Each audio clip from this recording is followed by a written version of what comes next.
नाजरीन, मरने के बाद ये जानवर आपको खाने के लिए कब्र में पहुंच जाएगा। इंसान के फौत होने के बाद लाशों को खाने वाले जानवर के बारे में हैरान कुन इंकिशाफात आपको बताएंगे इस वीडियो में। तो मजीद वीडियो की जानिब बढ़ने से कबल आप तमाम दोस्तों से गुजारिश है कि चैनल को सब्सक्राइब कर दें और साथ बेल के आइकन को भी प्रेस कर दें। तो चलिए शुरू करते हैं आज की वीडियो। नाजरीन, क्या आप जानते हैं कि मरने के बाद कब्र में जो जानवर सबसे पहले आपके मुर्दा तन को खाता है उसका नाम क्या है? उसका नाम बिजू है, जो सिर्फ कब्रिस्तान में नई मैयतों के इंतजार में पड़ा रहता है।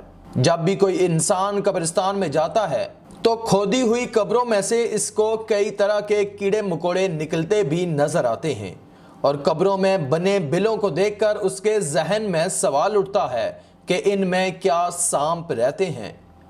इंसान गौर करे तो आने वाले वक्त में वो भी इन जैसी किसी कब्र में पड़ा होगा और उसकी कब्र में भी ऐसे कई सुराख व बिल नजर आएंगे।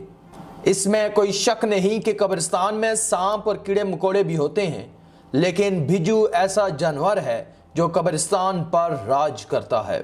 ये मुर्दाखोर जानवर चूहे और न्योले से मुशाबिह होता है, जो ताज़ा मैयतों तक बहुत जल्द पहुंच जाता है और उनका गोश्त हड्डियों तक खा जाता है। नाजरीन, ये जानवर ज़मीन के नीचे बिलों में रहता है।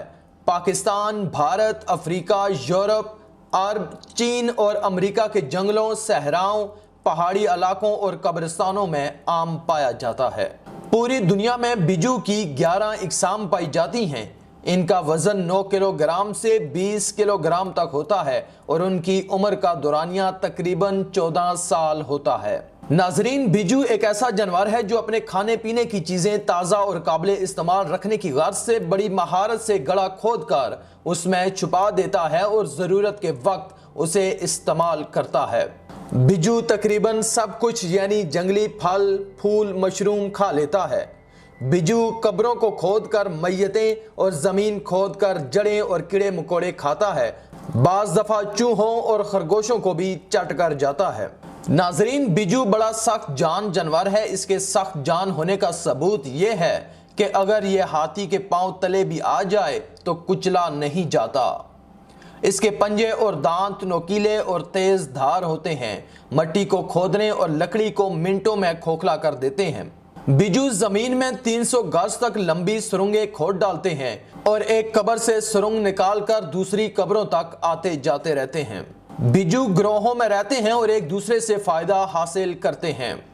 बिजू का घर बड़ी आसानी से पहचाना जा सकता है क्योंकि इसके मदखल के सामने मिट्टी के बड़े बड़े ढेर लगे होते हैं जिनमें से पत्थर वगैरह निकाल दिए गए हों। बिजू के एक वक्त में तकरीबन 4 या 5 बच्चे फरवरी में पैदा होते हैं। बिजू की दुम के नीचे एक गदूद होता है जिससे वो एक बदबूदार माया खारिज करता है और उसे अपने इलाके की हदूद ठहराने के लिए घास, पत्थर या बाड़ पर फेंक देता है। नाजरीन, बिजू आमतौर पर शरीफ जानवर है, लेकिन अगर उनको ज्यादा तंग किया जाए तो ये इंसानों पर हमला भी कर देते हैं। इनके हमले से इंसान हलाक भी हो सकता है। खैरपुर में इस जानवर ने हमला करके 3 लोगों को लुकमाए अजल भी बना दिया था।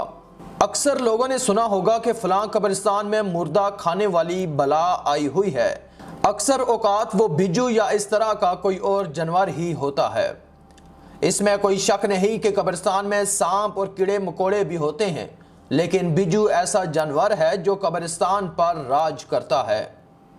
ये मुर्दाखोर जानवर चूहे और न्योले से मुशाबिह होता है, जो ताज़ा मैयतों को सूंघ कर बहुत जल्द उन तक पहुंच जाता है और उनका गोश्त हड्डियों तक खा जाता है। बिजू कब्रिस्तान में नई मैयतों के इंतजार में पड़ा रहता है।